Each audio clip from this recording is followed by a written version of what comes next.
नमस्कार। आज हम आर्थिक विकास के विभिन्न सिद्धांतों पर चर्चा प्रारंभ करेंगे और सबसे पहले हम इसमें प्रतिष्ठित अर्थशास्त्रियों द्वारा रखे गए विचारों का विश्लेषण करेंगे। हम सभी जानते हैं कि प्रतिष्ठित विचारधारा की जब हम बात करते हैं तो हमारे जहन में आते हैं कुछ प्रख्यात अर्थशास्त्री, जिनमें अर्थशास्त्र के जनक भी शामिल हैं, जिनका नाम एडम स्मिथ रहा है।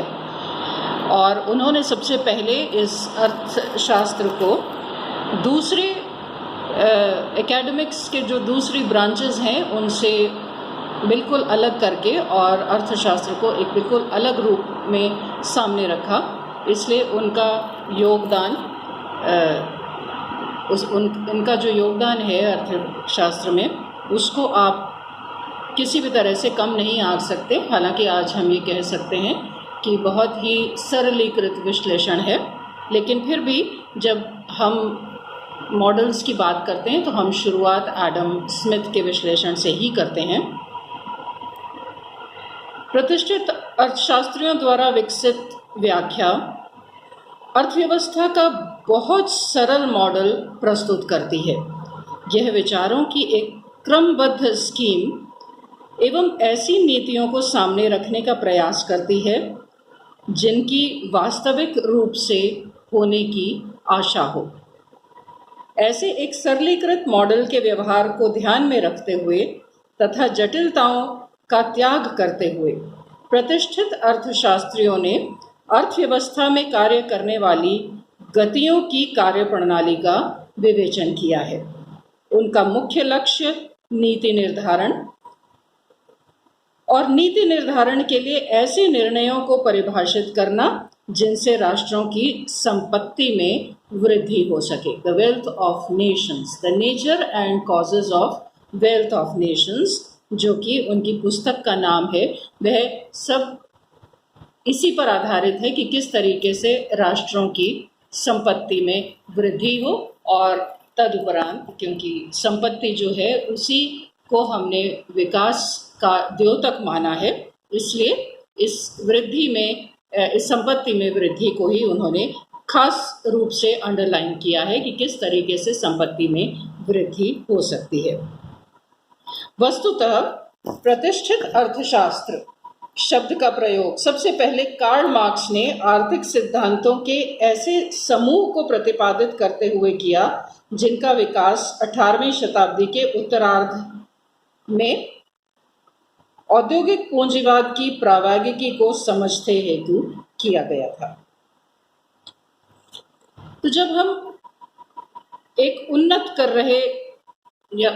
हो रहे औद्योगिक समाज की आर्थिक प्रणाली को स्पष्टतः वर्णित करेंगे तो सबसे पहले हम एडम स्मिथ को ही याद करेंगे, क्योंकि उन्होंने ही इस नेसेंट इंडस्ट्रियल सोसाइटी को सबसे पहले आइडेंटिफाई किया है।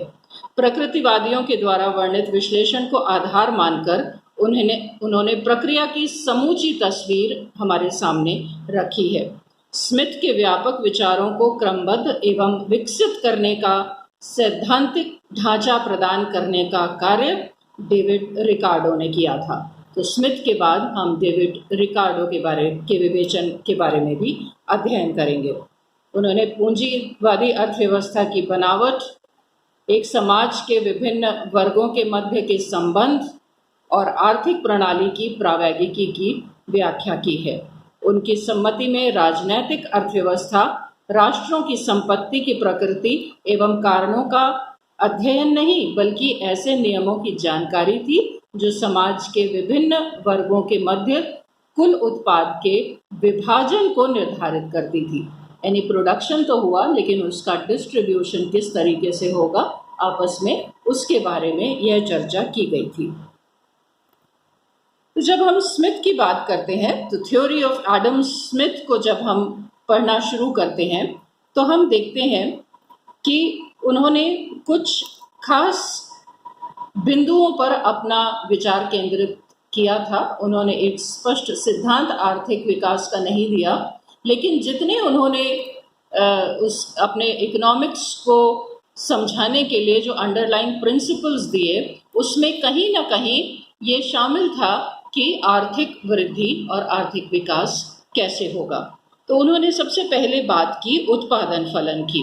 अर्थशास्त्र के सभी विद्यार्थी जानते हैं कि उत्पादन फलन क्या होता है, और हम सभी एक बिल्कुल अगर जो अर्थशास्त्र ना भी जाने उसे अगर हम समझाना चाहें तो हम कह सकते हैं कि ये आगतों और निर्गतों के बीच का संबंध बताता है। तो आगतों में महत्वपूर्ण चीज़ें थी श्रम, भूमि और पूंजी। ये 3 इम्पॉर्टेंट इनपुट्स थे जिनका इस्तेमाल करके, जिनका उपयोग करके हम कोई और वस्तु बना सकते थे। तो आगतों के रूप में हम भूमि, पूंजी और श्रम का उपयोग करते थे, और निर्गतों के रूप में किसी भी फिनिश्ड प्रोडक्ट की बात करते थे। तो ये एक कहना चाहिए कि आसान रूप से अगर हम कहें कि प्रोडक्शन फंक्शन क्या होता है, तो हम ये कह सकते हैं कि यह आगतों और निर्गतों के बीच में संबंध बताता है। और हम ये जानते हैं कि जितना एक बिल्कुल लो लेवल का प्रोडक्शन फंक्शन होगा, उसमें हमें आगतें ज़्यादा लगानी पड़ेंगी और हमें आउटपुट कम मिलेगा। लेकिन जैसे जैसे हम डेवलप करते जाएंगे, वैसे वैसे डेवलपमेंट का जो ओरिएंटेशन है वो इस बात को लेकर के है कि किस तरीके से हम कम इनपुट्स का प्रयोग करके ज़्यादा से ज़्यादा आउटपुट दे सकें। तो इसको हम किस तरीके से प्राप्त कर सकते हैं, यानी हम अपने उत्पादन फलन को किस तरीके से उन्नत कर सकते हैं, इसके बारे में एडम स्मिथ ने विस्तृत चर्चा की है। तो उत्पादन की तकनीकों के बारे में जब वो बात करते हैं तो सबसे जो पहली बात उनके विवेचन में आती है वो है श्रम विभाजन की। क्योंकि जैसे जैसे तकनीक उन्नत होती जाएगी वैसे वैसे हम देखेंगे कि श्रम विभाजन जो है वो आगे बढ़ता जाएगा। एक बिल्कुल हम प्रिमिटिव सोसाइटी को देखते हैं जहाँ पर उत्पादन बिल्कुल पुराने तरीकों से होता है, तो हम देखते हैं कि श्रम का ज़्यादा विभाजन नहीं होता। लेकिन जैसे जैसे आप एक मॉडर्न इकोनॉमी की तरफ आते जाते हैं तो आप कल्पनातीत हो जाता है श्रम विभाजन का यह स्तर। एक छोटा से छोटी चीज़ का उत्पादन करने में भी कितने श्रमिक कितने विभिन्न विभिन्न स्तरों पर लगे होते हैं, यह आप रोज़ प्रत्यक्षता अपने दैनिक जीवन के उपयोग की प्रत्येक वस्तु जो आप यूज़ कर रहे हैं उसमें आप देख सकते हैं कि हर चीज़ जो उपयोग में आने वाली है वो कितने, उसका उत्पादन कितने हाथों से होकर के गुजरा है। तो जैसे जैसे हम मॉडर्न होते जाएंगे, जैसे जैसे हम मॉडर्न इकोनॉमी की तरफ बढ़ते जाएंगे, वैसे वैसे श्रम विभाजन बढ़ता जाएगा। और ये जो श्रम विभाजन बढ़ता है इसके बहुत से फ़ायदे हैं, कुछ दिखते हैं कुछ नहीं भी दिखते हैं। दिखने में जो बिल्कुल आपके सामने होते हैं वो ये है कि आप देखते हैं कि ज़्यादा प्रोडक्शन हो सकता है, यानी प्रोडक्शन में जो वृद्धि है वो बिल्कुल सामने है, जिसको किसी प्रमाण की आवश्यकता नहीं है। लेकिन कुछ चीज़ें जो धीरे धीरे समझ में आती हैं कि हाँ ये भी फ़ायदा मिल रहा है, जैसे श्रम जो है वो ज़्यादा स्पेशलाइज्ड हो जाता है, उसमें विशिष्ट उसमें कुछ ऐसी क्वालिटीज़ डेवलप हो जाती हैं जो और दूसरों में नहीं होती। तो ये विशेषता हासिल करना, किसी खास काम के प्रति ज़्यादा विशिष्ट हो जाना उसका, यह भी एक डिवीज़न ऑफ लेबर या श्रम विभाजन के तरफ से हमें जो मिलता है परोक्ष रूप से, वह एक फ़ायदा है।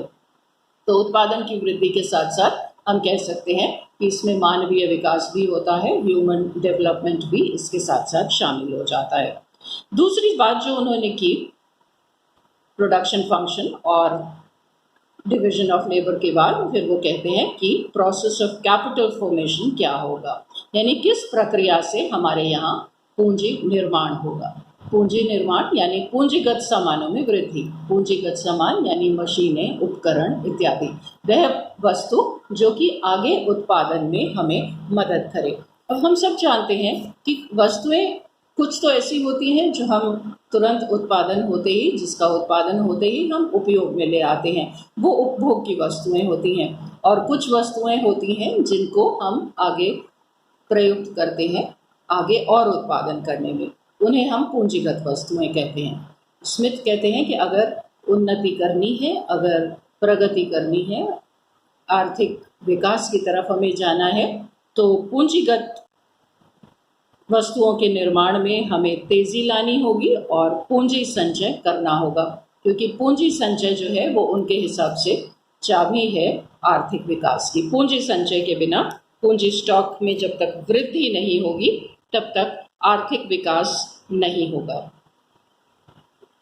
तो श्रम विभाजन बढ़ाने के लिए, अधिक उत्पादन के लिए, इस सब के लिए हमें पूंजीगत स्टॉक में वृद्धि करना है, पूंजी संचय करना है। यह उनका तीसरा महत्वपूर्ण बिंदु उनके विश्लेषण में देखने को मिलता है। स्मिथ कहते हैं कि एक एंटरप्रेन्योर, एक जो साहसी जिसे कहते हैं, कि वो विनियोग क्यों करता है।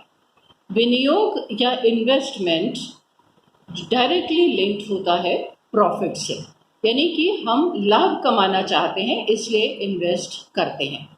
तो एंटरप्रेन्योर का जो मोटिव है, जो ड्राइविंग फोर्स है, वो है भविष्य की आशा, वर्तमान समय में विनियोग के वातावरण तथा प्राप्त हो रहे वास्तविक लाभ। जो इन तीन चीज़ों को शामिल करके हम देखते हैं कि किसी राष्ट्र में विनियोग का वातावरण कैसा है।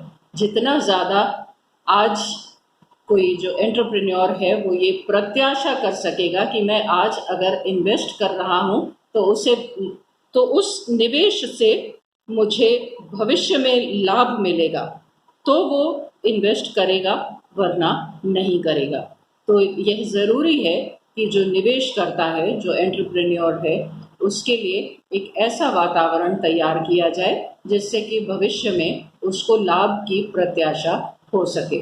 तो वर्तमान समय अगर उसे ये प्रत्याशा दिखाएगा कि उसे भविष्य में लाभ होने वाला है, तो वो निवेश करेगा, अन्यथा निवेश की गति धीमी पड़ जाएगी। और निवेश की गति अगर कम हुई तो पूंजी संचय भी कम होगा, और पूंजी संचय कम हुआ तो आर्थिक विकास भी धीमा पड़ जाएगा। तो हम देखते हैं कि ये बहुत पहले, यानी क्लासिकल इकोनॉमिस्ट्स के टाइम पे 18वीं शताब्दी के अंत में आते आते ये बातें होने लगी थी कि निवेश कितना ज़रूरी है आर्थिक विकास के लिए।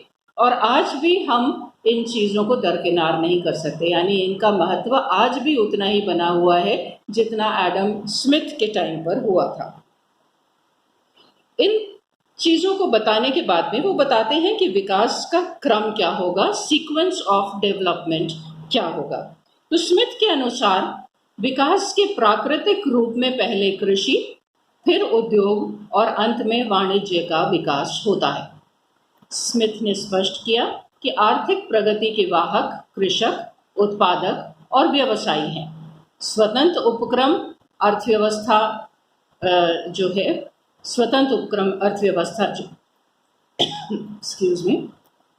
स्वतंत्र व्यापार एवं प्रतिस्पर्धा कृषक के लिए उत्पादकों एवं व्यवसायियों को बाजार का विस्तार करने में मदद करती है।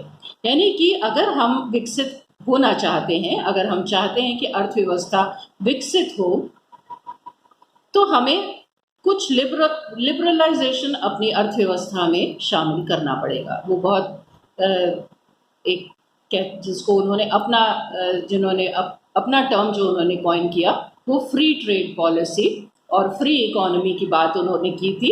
और उन्होंने ये कहा कि स्वतंत्र उपक्रम अर्थव्यवस्था जो होती है, फ्री एंटरप्राइज इकोनॉमी और फ्री ट्रेड अगर है हमारे यहाँ पर,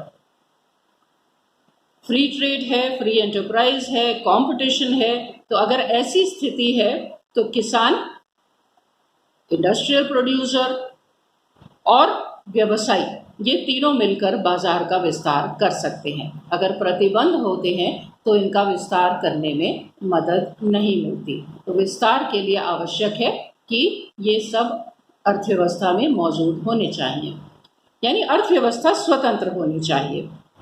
फ्रीडम किसी भी चीज़ का उत्पादन करने के लिए, फ्रीडम ट्रेड करने के लिए, यानी कि बाज़ार में मैं किसी भी चीज़ को खरीद सकूं, बेच सकूं, किसी भी चीज़ का उत्पादन कर सकूं। और इतना ही नहीं, अंतर्राष्ट्रीय व्यापार तक में उन्होंने फ्रीडम की बात की है, स्वतंत्र व्यापार की बात वो करते हैं। और कहते हैं जितनी ज़्यादा स्वतंत्र अर्थव्यवस्था होगी उतना ही ज़्यादा आप इस अर्थव्यवस्था में प्रगति देखने को मिलेगी, और जितने ज़्यादा बंद होंगे, जितना ज़्यादा सरकारें दखलंदाजी करेंगी, उतना ज़्यादा हम उस उन्नति के क्रम को रोकेंगे, यानी कि उस उन्नति के क्रम में बाधक होंगी।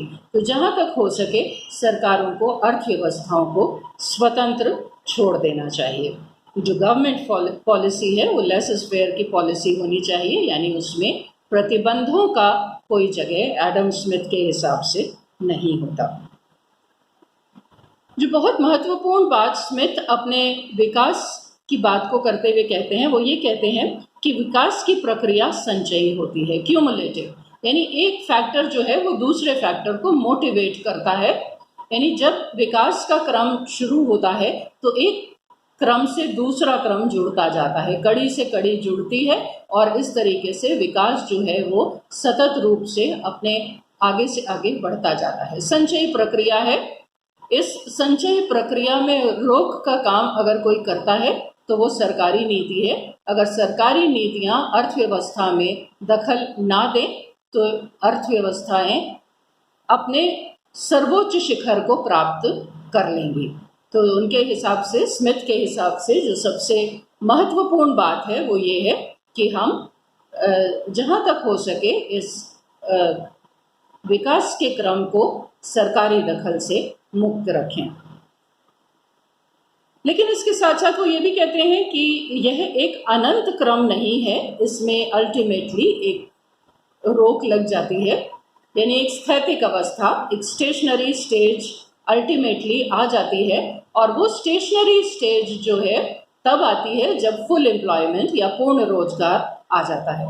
जब पूर्ण रोजगार आ जाएगा तो अर्थव्यवस्था में विकास का क्रम समाप्त हो जाएगा, क्योंकि उस समय जितने भी फैक्टर्स हैं उत्पादन के, जितने भी उत्पादन के कारक हैं, उन सबको काम मिला हुआ है। सिर्फ काम ही नहीं मिला हुआ है, पूर्ण क्षमता के अनुसार काम कर रहे हैं, इसलिए आगे फिर विकास की या उन्नति की संभावना नहीं रहती।